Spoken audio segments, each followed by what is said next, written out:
Hello,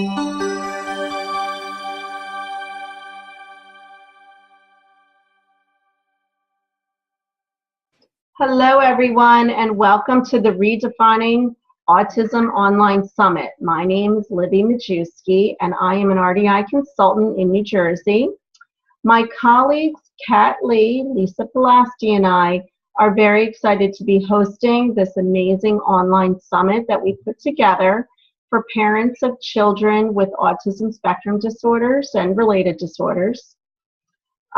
We've worked very hard on bringing you the collection of presenters who are going to be talking about a wide variety of up-to-date research, treatment, and how best to guide your child's development. So thank you for being here.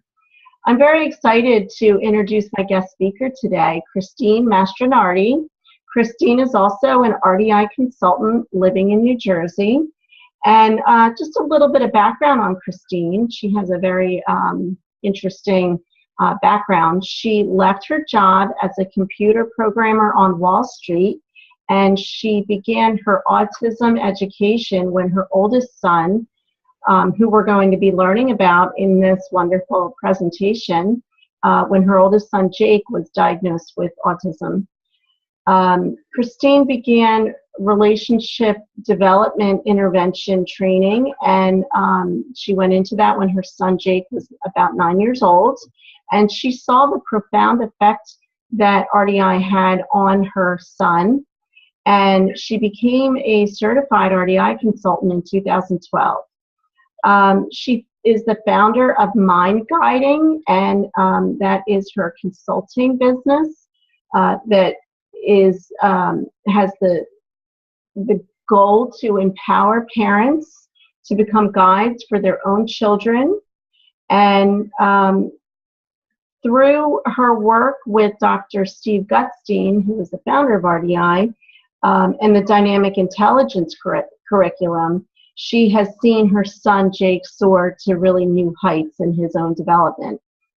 Her mission now is to spread RDI awareness to parents and professionals, so they too can achieve the same amount of success that she has seen within their own families. Christine, thank you so much for being here today, and we are very excited to hear your topic about guiding children and teens in being able to reflect on their own personal experiences and using that type of process of reflection to develop a better sense of self. So thank you so much.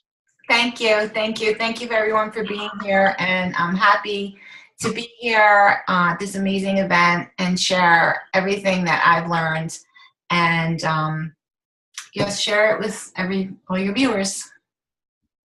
Okay, so I guess I'm going to start. I'm going to be talking about experience representing, as Libby said, and I'm going to be using my work that I've done with my son Jake as an example, and also you'll see videos of me as well going through the process of experience representing. So I'd like to just start by asking and answering the question, what are experience representations? So basically, all they are highlights of our experiences. So they're moments during any activity which are more meaningful than others and thus more important to remember. They're moments that stand out for us because they may help us in the future. So that's what the process is, basically going through your day and then something stands out to you. And you want to save it because you think, this might help you somehow in the future. This is an example of the video I did early on, and I just wanted to just show it to you just to give you a feel of what an experience representation might look like. And it's just basically about me trying to eat healthier, and I just wanted to save a little experience of that. Okay, so I've been trying to eat healthier and eat less junk food because I was like addicted to chocolate. Not good for me. So I've been making these yummy smoothies Mm.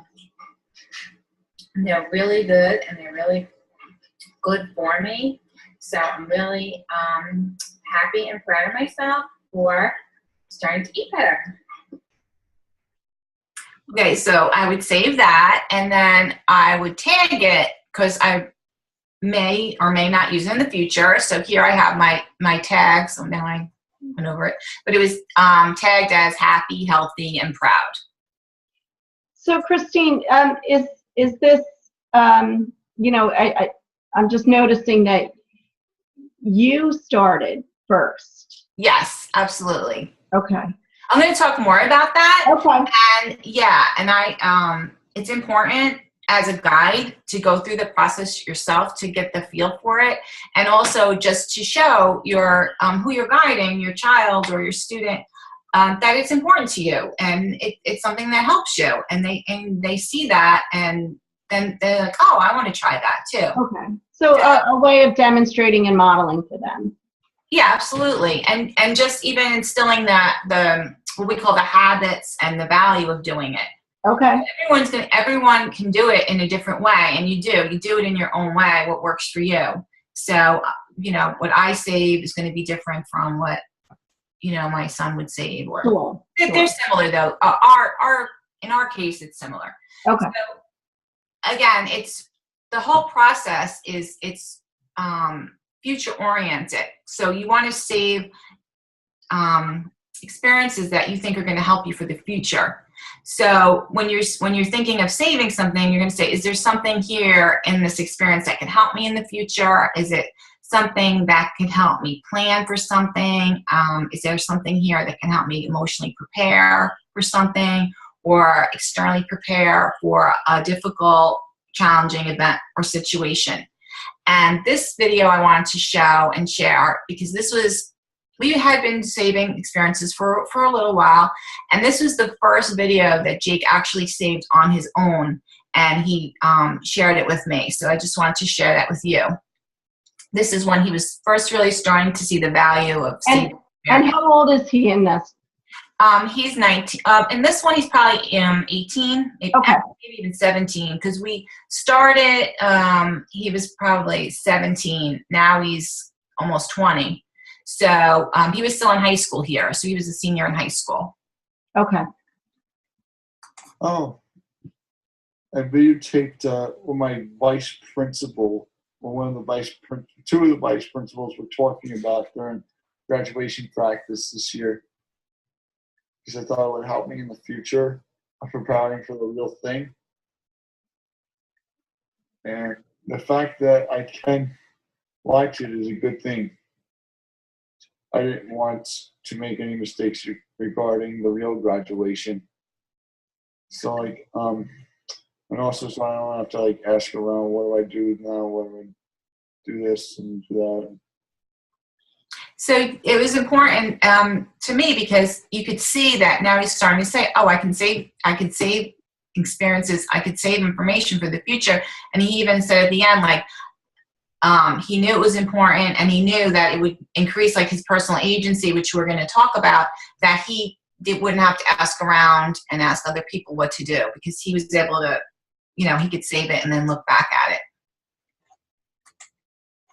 Okay, so again, why do we want to do this? Why do we want to save experiences? Mm-hmm. And the biggest reason is because saving and managing personal experiences is a universal deficit in autism spectrum disorders. So individuals on the spectrum have the inability to develop, organize, and apply experience-based knowledge. And the long-term consequences of autism is this inability to learn from your experiences. And the process of doing this contributes to the development of a sense of self. So that's another big thing. Through the process you're developing, and we're going to talk more about that too, personal agency.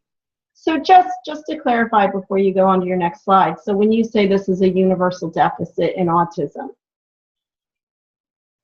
that's a very important point, right? That this is something that has been shown through research, that every person who's diagnosed, for the most part, whether they're truly, diagnosed correctly, that this is something that they share.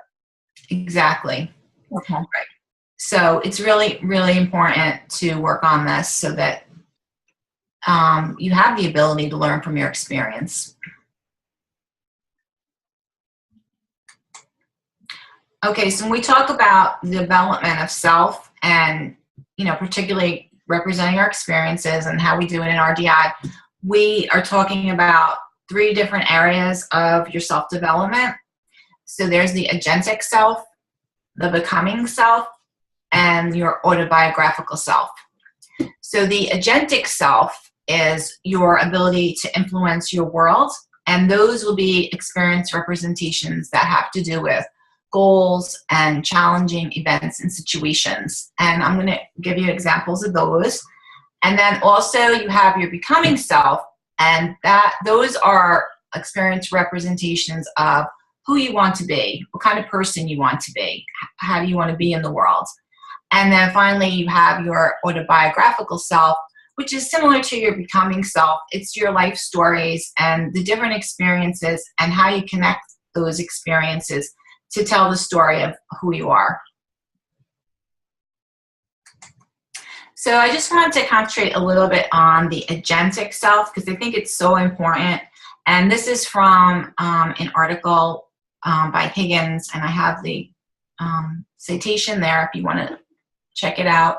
But he gives characteristics of an agentic individual as opposed to a non-agentic individual.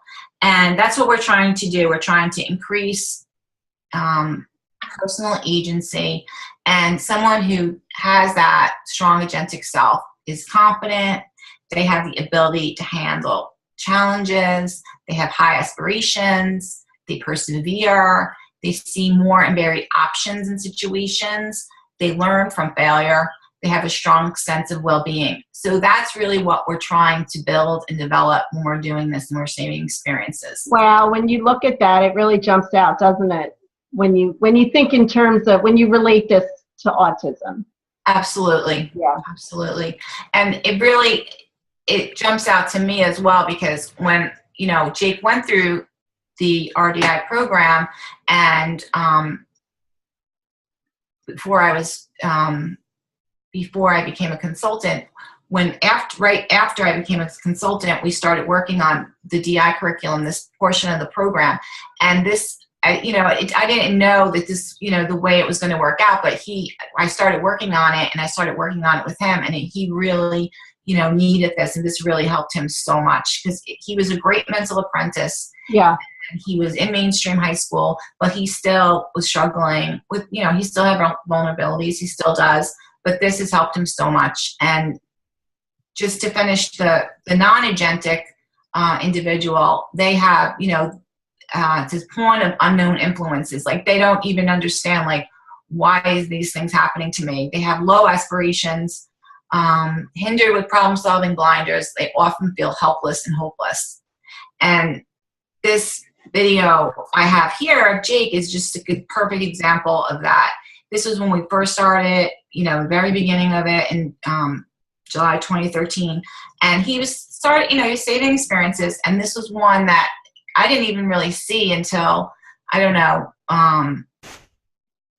a lot, because he saves a lot that I see, I don't see. But this one is very reflective of why he needed to do this. Okay. Hi. I'm just really mad because I think I overdid my run for whatever reason there is. Just saying.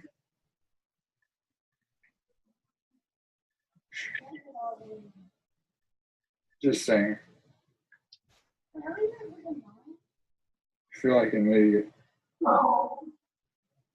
It's tough to watch. Oh, Christine, can you, I'm sorry, can you just either translate what he said and that, what happened?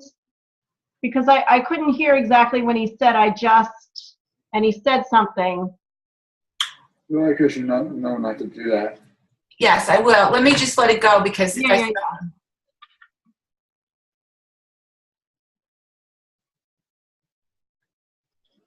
And I think this video thing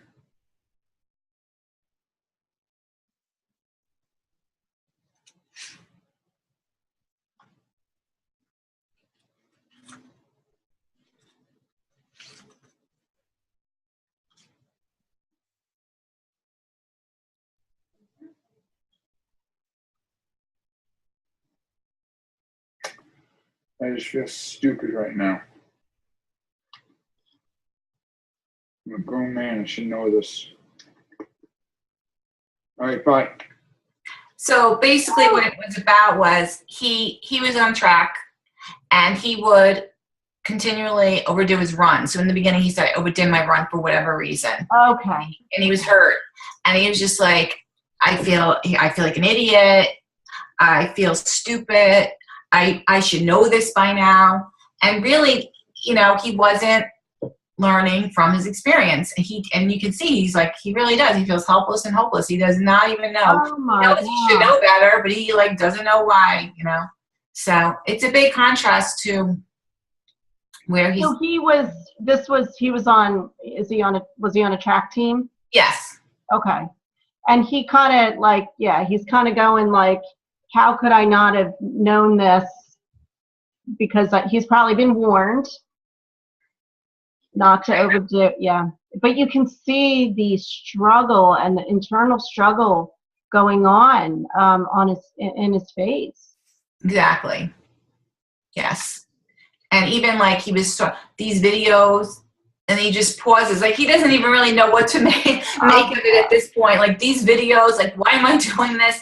But like now it's like a big contrast where he's just like, oh, this is so. great. And you, this is something that you probably were seeing with him, I'm guessing, in general, that this struggle of Absolutely. not really learning from his experience. Oh, absolutely. Okay. Absolutely. Okay, so what is the goal? You know, what is the goal with this? So what the goal is, we want to create a personalized knowledge management system. Okay, so we want to create an organized system of personal experiences that you can retrieve and replay to help you plan for important, challenging events and situations. So with the process, you're going to make sense of your experiences. You're going to increase your personal agency. You're going to have a roadmap of where you are and where you want to go. That's more like becoming of it.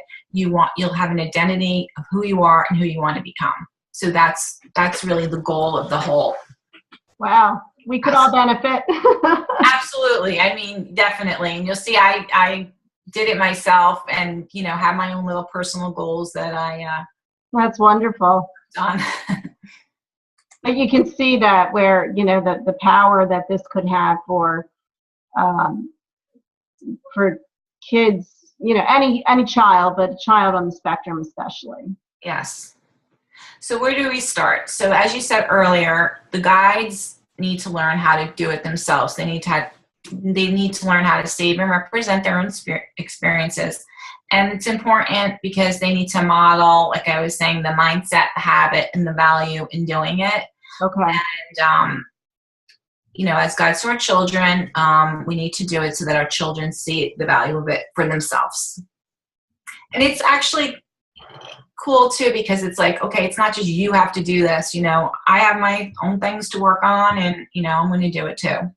And just a little bit of, you know, you may get to this, so I apologize, but just these are things that like you and I are doing quite easily internally. Right, exactly. And yet we need to show, you know, kids, our kids on the spectrum need to see the outward process. Exactly. Because it's such an internal process that we Right. do automatically. Yes. Okay. Exactly. Yeah, that's exactly right. So some of the tools that we use when we're doing the process are what Dr. Goodstein calls experience representing tools. And I'm going to show you examples of these, mostly video representations. So we use enactments, experience anchors, narratives, which you saw, you know, a couple already, personal narratives. You could have shared narratives to, you know, guide and student and their shared experience. Gist-based summaries, just getting to the gist of what you want to save. Mental simulations, where you're projecting in your mind what could happen. Of course, graphic representations, maps, diagrams, etc., photos, drawings, and then you could even use play enactments with imaginary characters, which would be helpful for younger. Oh, that's wonderful. Yeah. So this is an example, again, of a personal narrative. And in the beginning, I just wanted to show this one again, just as me doing it. And you want to save positive experiences. You know, you're going to, you know, ultimately, you know, you'll invariably get negative ones, but we want to really have a lot of good positive experiences. So this is just another example. So I did my yoga workout, and it went really good. I'm really happy that I did it. Yeah, I did 20 minutes, and I feel good. My back, my neck, everything feels really good. I mean, I don't think it's going to help me lose weight, but it's definitely a good start to do, you know, exercise. So keep doing it. So it's just like a little motivation, you know, for yourself. And, you know, and these, you know, might seem silly, like as a guide to do it, but, you know, it's just getting used to doing it and practice doing it. I might never use it again, or, you know, I might or might not, but it's just to start to get into the habit. And You're really talking to yourself here. Yeah. Yes. Right? Yes. Yes. Yeah. You're talking And that's what we do. Yeah. To make sense of our experiences and to help process things. Right. And that's what we want the kids to do too. Like you're talking to your future self. That's the what we say to them. Mm-hmm. So this here is another term we use is emotional bookmark. So again, like we were saying, what are experience representations? They're these moments, emotional moments throughout the day. So as you're going along your day, you'll have like this emotional bookmark, like, oh, this is something, you know, something triggers in you, and you bookmark it, and then later on you can go back and do a representation. And this is just another fun like way we did it. This is just a Snapchat, so it's a photo. So I don't know if you're familiar with Snapchat, but a little bit, just because I have teenagers. Yeah, and they have these effects. So here I have the hearts coming out of my eyes, and I have the caption "Smoothie got me," like, and because I'm so happy that I'm eating healthy. So here is, I wanted to give an example of, okay, this is working on the agentic self, so that's your goals, and this was a personally challenging goal for me. So again, you're working on things that are personally challenging for you, or situations, events, or goals. And this was just me talking about. Okay, I was thinking of some other ideas that I want to capture. A goal.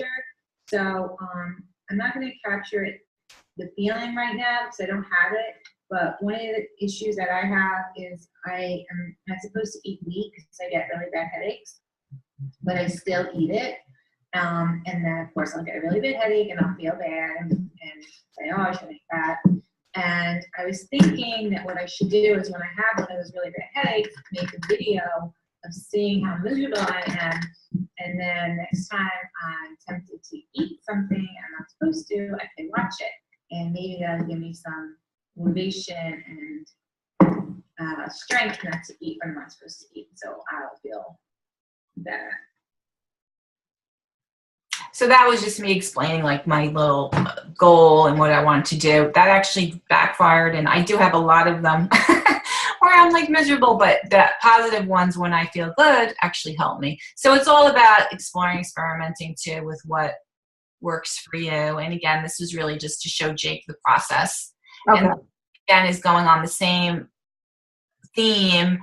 And this is in the previous one, I was saying I don't have the feeling. This one, I actually am reliving the experience. So I want to do a feeling-based narrative. So it's important to like get the feeling of what you're feeling in this moment that's going to be challenging for you. So here I reenact the feeling of someone coming in with the pizza and me like, oh, I want to eat it so bad. What am I going to do? Doing really good on my weekly diet. And then all of a sudden, smells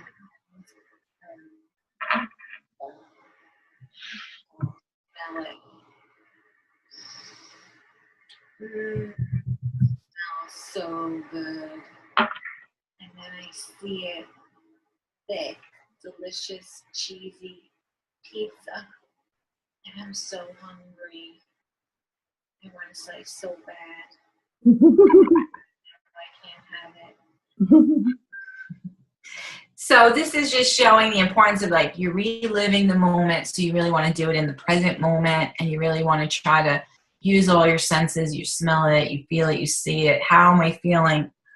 Oh, and then, okay, so what's the point of doing this? So then, okay, once I have this feeling, you're saving this feeling. And so then, in the future, when I have it, it's going to trigger, okay, what could I do?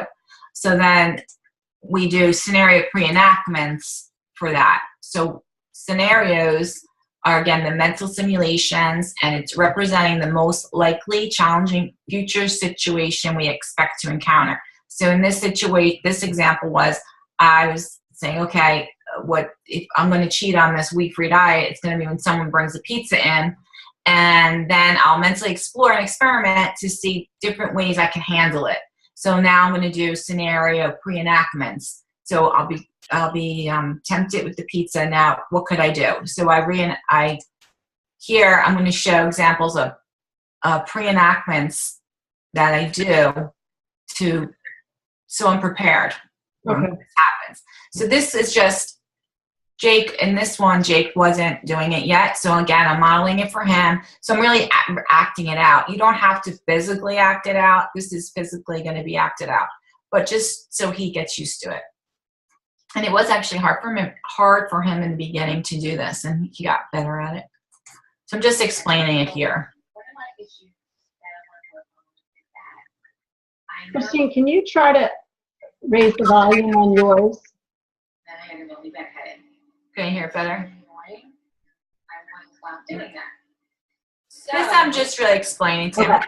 We can go past that one. This is actually the enactment that we end up. Oh, okay. So he's being, his role is to bring in the pizza, and then I'm just going to model the different ways I can respond to this. So the strategy one is I can make a salad. Oh, smells really good. I think I'm gonna make myself a salad. All right. So, take action. Hey, Mom. Hey, Jake. I brought home a pizza. Oh wow, it smells really good. But I already actually made chicken marsala for the dinner. So if you want, you can have the pizza, All right. and I'm gonna have the chicken. Okay. All right. Thank you. Action. Hey, Mom. I brought home a pizza. Hey, Jake. Oh, that's good. It smells really good, but as you can see, I'm eating this fruit right now, and I've been eating like every 2 hours. So I'm not hungry. I'm not gonna have any. I'm just gonna have dinner later. But All right. you can have some. Okay, good. So you can see, like, we made it's, and it's playful, and we're making it like a movie, and we have my daughter involved, and we're like, action. Yeah. Yeah, so. Christine, can I just ask a quick question about as a mom and a parent, and what do you think was the hardest part of getting this process started, where you were doing, because right now, like you're showing us, it's a lot of you doing, your own representations and your own, even your own goals. Exactly. I mean, you're right. It was hard to get going, and but it seems like now it's so not hard. So it's like hard to remember back when it was hard. But I was actually inspired by another consultant who was doing it with her family, and I saw the great results she was getting, and I really have to do this. And I think you're doing it, and then once you start seeing the results, then it just motivates you. It continues to motivate you. So there's this kind of ramping up period of you really becoming comfortable with the process before you kind of shifted over to Jake. Right, and him too. Like you could even see, he even seems like awkward. He doesn't know what's going on, and but he's observing. Yes, absolutely. and like I said, I like the fact that it's like, okay, this is not just you just have to do it. This is something like, we all do. I do it. His dad did it. And we all did it in different ways. And, it's not going to be perfect the way you do it. And it might feel awkward, but you start to feel more comfortable. And then, then when he started doing it, it was harder for him too. It was hard for him to come up with different scenarios, or sometimes he would even get angry when we were, doing practice scenarios. And then if he did, it was just like, all right, that's it for now. We'll just, come back. So it's not like perfectly easy, but like anything, with RDI, it's just, you have to, and even like the process focus too, I even sometimes got caught up where I said, okay, I have to slow down, that this is a process we have, when he starts making his own videos, like I can't direct him what he's going to say. Right. What he's going to say is what he's going to say. And, it's a process. Okay. That answered your question, but yeah, no, it does. I'm just, I think it, you and I being, in this approach for so long, we can see how this, all connects to, that as an RDI consultant, is our focus is working with parents on establishing the guiding relationship. And this is such a beautiful, evolution of that. That now, you're using your own experiences, and the pressure is off of him. He's an observer at this point. Exactly. Yeah. So this was him now. He's starting to do it. Hey. It's Jake again. He's not driving. Yeah. Everyone always says, is he driving? I'm doing this video because I did the rock wall thing. This rock wall thing that they had at the Mohegan Swim Club not yesterday, the day before yesterday. Just gonna say I was really proud of myself for doing it. No, I'm making a video. All right, that's all I want to say. Thank you. So he's like, now at this point, he's becoming comfortable with it, and he's like bookmarking, and then he's making videos of a moment when he was proud of himself. This is another one where he was. So I went to my end of season pizza party for the boys winter track team, and look what I got here. A varsity letter and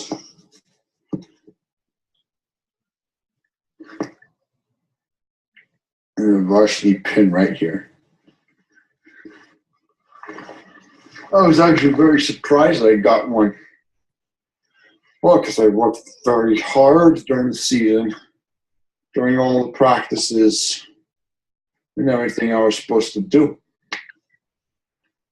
So yeah, I was excited when my name was called that I got a varsity letter.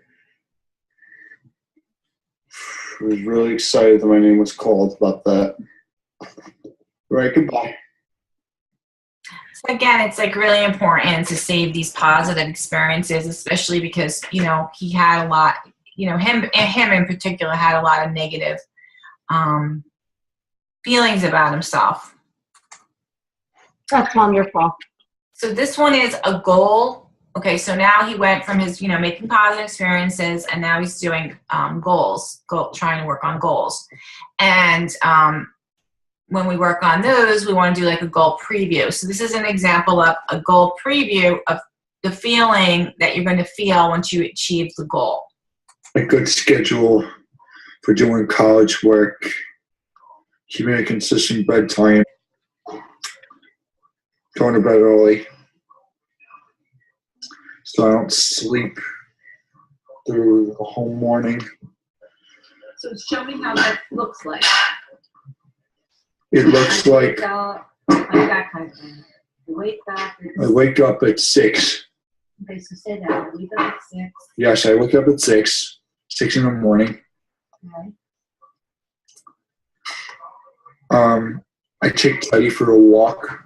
So here he's supposed to be previewing what it's brush going my to feel teeth like if and- he does accomplish this. Okay. He does start to go on in a lot of Take detail, a shower, wash my mouth. but I just let it go because Okay. I don't Maybe I want shave. to interrupt him Right, too make much myself in the right. process. He's picturing himself doing these things in Yes. the future. Yes. Okay. I start homework or studying.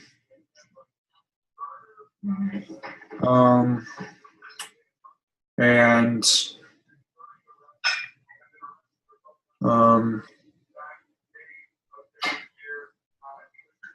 also I'm letting him continue on because I want him to get to like the feeling that he feels, like the feel of and it. then I have lunch, do homework, that's it. So how does that make you feel? Good. In that scenario, you got your work done? Yes, it makes me feel good. It makes me feel healthy too. Okay, talk about that. Talk about that. How does that make you feel? Makes me feel well rested. Oh.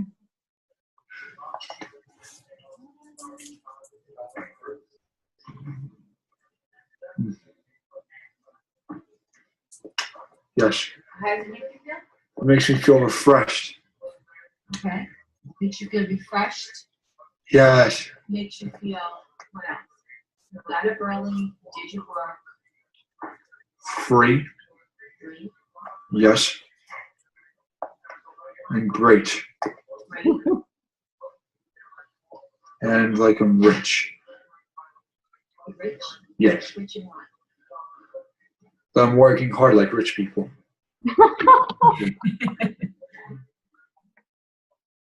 Okay, great. Yes. Okay. Okay, so Okay. So that's your then, of course, once he gets that feeling that he wants Okay. to feel like working hard like rich people, I love it. he has to also practice what problems could happen. So this Okay. Scenarios that can happen is that I can be on Facebook for too long or YouTube for too long, and I'll be staying up until 1 in the morning or 2 in the morning. I'm on the computer right now. I'm watching some show called The World's Strictest Parents. It has nothing to do with me. It's a great show. So you can see he's still like even when he does it, he gets a little off here and there, but Yeah. this girl Jordan just messaged me on Facebook, and so I'm gonna come back on there, and I'm gonna look at pictures on Facebook, and then I'm gonna try to stay up till midnight. Okay. so he would proceed. Okay, these problems could happen. So then what Okay. could I do to if it So is- he could get distracted by Facebook. He could get off track and stay up too late. right. So then he would practice like how So these are hypothetical situations that he. exactly. Yeah. But things that are realistic to him. You know? Yeah. So the other part of the developing self is the becoming self. And actually, we kind of worked on this first before the agentic self, because it just was how it went with him, because he was, well, anyway, becoming self are the experience representations of who you want to be and what you want to be like in the future. And he was dealing with managing his anger. And he really, I wanted him to manage his anger, of course, and he really did too. He really wanted to learn how to do that. And this was him talking about his motivation for that. Hi, it's Jake. I just don't want to be an angry, out of control, cursing, foul-mouthed, sour, moody person. Because if I get like that, I won't feel the respect I deserve, Oh. the love I deserve, or the caring I deserve. Okay, bye. So we did work a lot on this, and in these videos you see he's very nice and friendly, but believe me, he was really dealing with a lot of managing his anger, and like what he was saying, angry, foul mouth type person. So and you can hear, I'm sure you can hear some of yourself in what he's saying. Like, I'm sure you've had those discussions with him that, you're worth, you want people to care about you and love you, and Exactly. So when we started working on that, we worked on him recognizing his anger triggers. So that was like very important for him. So this is an example of us practicing where I would pretend to make him mad, and then he would practice how he would respond. Okay. Jake, don't fold your clothes like that. Here, let me show you. This is how you fold your clothes. Okay, Jake, decide. This is a trigger. Decide how you're going to Which way can it go? Which way can I can get all angry? No. I can ignore her and continue to fold my clothes the way I was folding them, or I can listen to her and learn something new. Good. So, he's laughing and he thinks it's silly because I was like, oh, don't fold your clothes like that. But, and he would get mad at like little, what you would call like little silly triggers. And I learned that nobody's responsible but me for my triggers. And that nobody's responsible for how I react to them but me. Okay? And that's all.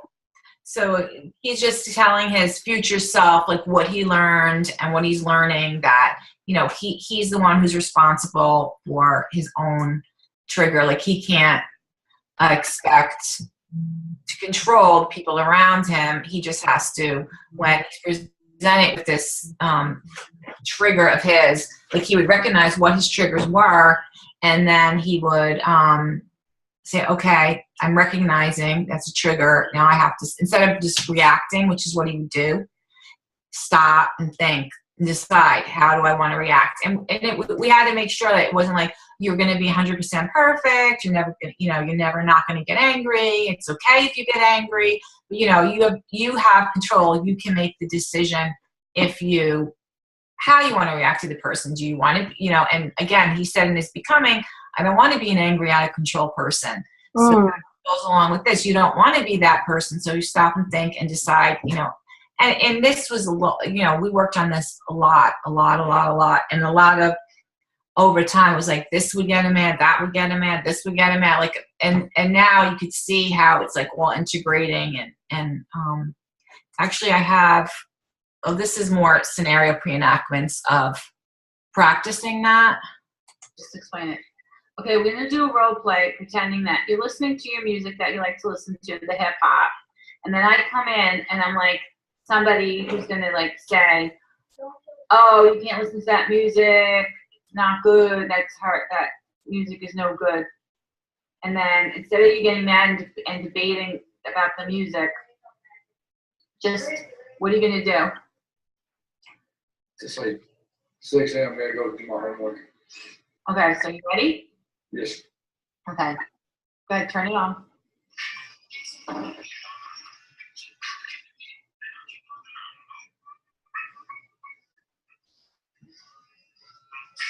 Right around my way. 21st east side at the beach. This little fool ran up on me, popping off with Jay, what are you listening to that hip hop music for? It's one of my favorite songs. You can't be listening to that hip hop music. All right. Why not? That hip hop music is no good. All right. Well, all right. Thanks for telling me. I have to go do my homework right now. All right. Okay. All right. See you. See you, Jay. Maybe. Yeah. Good, Jay. I think. So this is very similar to your pizza one. Exactly. Yeah. Okay. But now it's him practicing. Exactly. Yeah. And we had to, practice a lot. And then, he would know when he was practicing. And then sometimes he would even get mad during a practice. That of how to handle your anger. He would get mad even in a practice session. And then eventually, I would do it sometimes on purpose to see how we would react with him not knowing. And then sometimes I would just see things and I was like, oh, normally he would get mad, and I would notice he wasn't getting mad. So this is him. I'm gonna try and not lose my temper over something that you would clarify to be so little. Good. And I'll just get up and walk away from the situation. Great. Like I would flight. Right. Flight. Awesome. I like that. Flight and not fight. So that was like one of his first strategies he was going to do. He was just going to walk away. Yeah, that's beautiful. And this is a success. I think I was annoyed when my mother told me it was time for me to go to bed because I wasn't tired. I was tired, but I wasn't ready to go to bed. Okay, and then Like the trigger was what? the trigger was you telling me, Jake, it's late, go to bed. Okay, but then I noticed you stopped and you didn't get angry. What happened? Yes. I was stopping and thinking well, I can make my own, I'm an adult now, you don't have to tell me what to do anymore. That's Okay, so you stopped, and what were you feeling? Annoyed. You were feeling annoyed? Yeah. And then what happened? I was thinking I won't stay up. I'll stay up for another 40 minutes and then I'll go to bed. So you were thinking that, but so you didn't get angry at me? No. I knew it was late. That if I got angry, I would have woke everyone else. I don't want to disturb anybody from their sleep by me yelling. So you made a decision not to get angry? I made a decision not to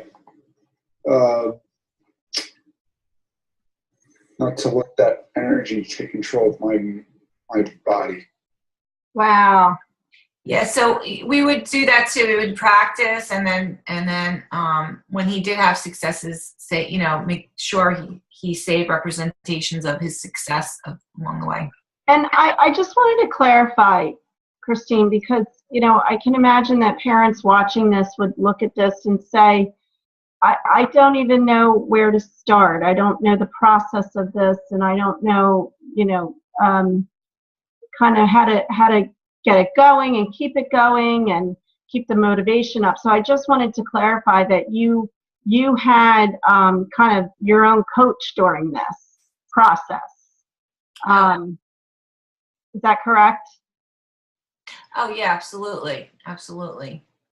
Dr. Gutstein was helping us along the way. Yeah. So it's not a process that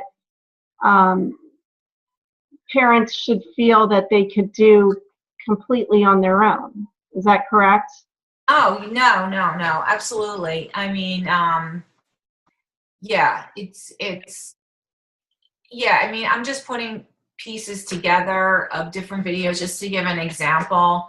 Right. But you had that guidance, and whether you had it from the best, you had it from Dr. Gutstein, but right. I can just I don't want parents to look at this and say, oh, I could never do this by myself, because you didn't do it by yourself. Oh, right, exactly. No, I didn't. No, absolutely not. And Dr. Gutstein guided us along the way, definitely. Okay, and we'll talk about that at the end, I'm sure, about how can parents, tap into some of that type of guidance. Yes, exactly. Okay. So I kind of want to give like a big picture of it. So when you're saving your experiences, and sometimes like you're saying, like, how are you doing it, and what are you doing? It starts to come together over time. We've been doing this for like over 2 years, and you start to accumulate the experiences, and then you start to see things that match, and things start to make more sense. So when you need to organize them, and so we tag them with emotion and we categorize them by event or situation. And then when a situation's coming up, we look to what we have. You know, in the beginning, you're not going to have that much, but as you start accumulating them, you can retrieve videos that are similar to what you're feeling or what you think you're going to experience, and then you can replay those videos in preparation for an upcoming event. Okay. So this is a screenshot of the online community site, and Jake has his own group and his own knowledge book. So Okay. as you can see here, his stories. So he has it set. You can do this, however is best for you. But he has it set with his autobiographical stories, and basically we say he saved positive memories of as he was growing up, like the different achievements he made, and he was in karate and those type of things. And then his becoming, which his managing anger was big, and then stopping negative self-talk, that was another one. He's still working on that, and understanding someone else's perspective. We did a lot of work on that too. And then we have other categories, just discoveries he's made along the way, and then his goals. And then we have one for mindset. So for mindset, we had things that just for him to keep in mind, things that would come up more spontaneously that you can't plan for. Mm-hmm. And, his relationships, and then different situations that were challenging, strategies he could use in those situations, and then what was hard for him. Okay. So here you have the tags that you could look. So you could see like anger triggers is huge because we worked a lot on that, and understanding perspectives, managing anger. So this is an example of a predictive map. So he has his experiences saved in what we just saw in the notebook. And so say he's having an event come up and it's a party. So he could look up, say, okay, do I have any parties, any information on parties? What could be a challenge for me? So the challenge personally for him is being rushed. He doesn't like to be rushed. So that could be a challenge. And conversations, we worked on conversations too. So what could be, what could come up in conversations? So someone could say something I don't like with the hip hop. Someone can tell me what to do. That was a big one for him. Someone can ignore me. And then he could actually, and also the other branch is the strategy. So he had a pause strategy he used for conversations. I'm going to show you that one actually. Or just the general strategy of feeling that conversation connection. He worked on that too. But I just wanted to show you, like, this was like what comes out of when you're saving experiences. Then you start having all of these different experiences you could pull from. So this is the same map showing his videos he has. So here is like, he has this party to go to. Now he can watch this video of him having a successful party experience if you want to. Wow. Or he could look at a preview, make a new preview. And then from when he makes the preview, he could say, oh, I'm going to go to the party. And then when he makes the preview, he can see like what could possibly happen. Or he could see like the being rushed video, he could watch that just to refresh his mind, or what to do if someone ignores me. So Wow. here he has, this is the pause. So if he wanted to look at the conversation link and say, okay, what is this pause information? And he can, when I talk to somebody, I'm going to talk to that person, and then I'm going to pause and see if they have anything to add. so there, that was just when we were working on conversations, he would tend to monopolize it more. So he worked on that a little bit. And then this was an example of like him using the strategy. I was talking to Emily about something that I thought was like interesting. I was talking about the documentary that I saw on 60 Minutes about the guy that darted after the shooter of Chardon, Ohio high school. And I was just quiet for a few minutes. And then she came up with, "Oh, I'm going to Ireland in the summer." I'm like, "Oh, okay." Okay, that's awesome. How is Ireland like compared to the United States? And she said, "Oh, it's very nice and view. Yeah, the hills are very steep by the shore." So how did you feel about giving her a chance to talk? I felt good. Not selfish. Very good. Very. So let's see what else here. So this was, again, to show like the whole, kind of the whole cycle of it. Here he was going to go to the party. This was a block party. And he looked at something similar to what I just showed, like different things, that challenges that could happen. And he watched the videos. And now this is just us talking about what he just watched to review, get ready. So what did you learn from looking at your past experience on conversations for the block party? That if someone's not paying attention to me, I can just like move on to end the conversation, move on to the other person. Okay. Anything else? Stay away from topics that are hot. Okay. Anything else? And don't feel bad if you have a bad conversation. Good. Anything else? Have fun. Absolutely, have fun. And what about the other thing about the pause? Do the pause see if the other person has anything to say. Right. So you don't want to have a monologue. You want to have a back and forth dialogue. Yeah. Right? Yeah, a monologue. Okay, sounds good. So now do you feel better? You feel more confident? Yes. I want to have a dialogue Yes. between. And again, like you could see, he will say, "Oh, I want to prepare for the party," and you could see his sense of agency is increased. Yeah.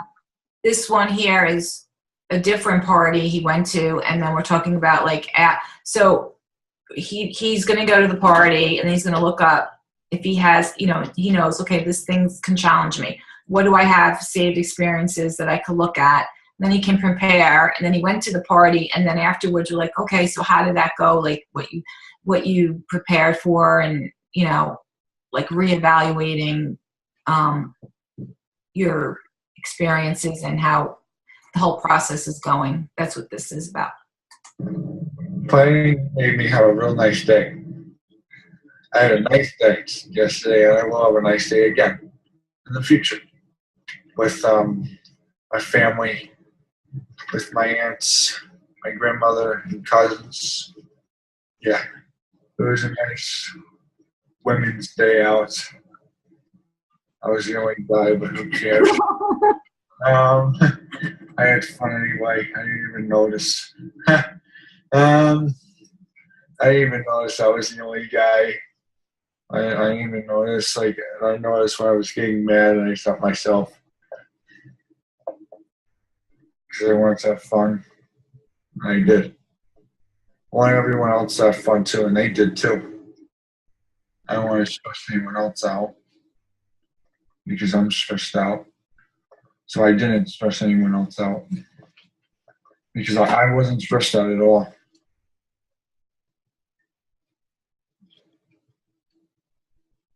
Big success. Yes, big success. And were you seeing a difference, Christine? I know, I'm sure you'll chat about that, but were you seeing a difference? Oh, absolutely. Absolutely. A huge difference.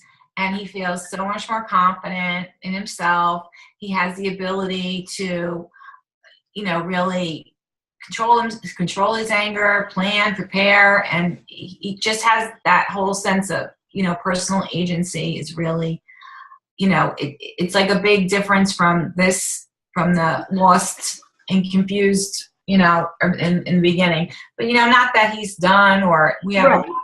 to continued work to do, and he also knows, like, I want to work on this, I want to work on that. He knows that this whole process has helped him so much, and he'll say, I want to keep doing this. Yeah, so that motivation to work on himself and his areas of difficulty or struggle, it sounds like it's really increased. Absolutely. Yeah, we're all a work in progress. Oh, absolutely. Yeah.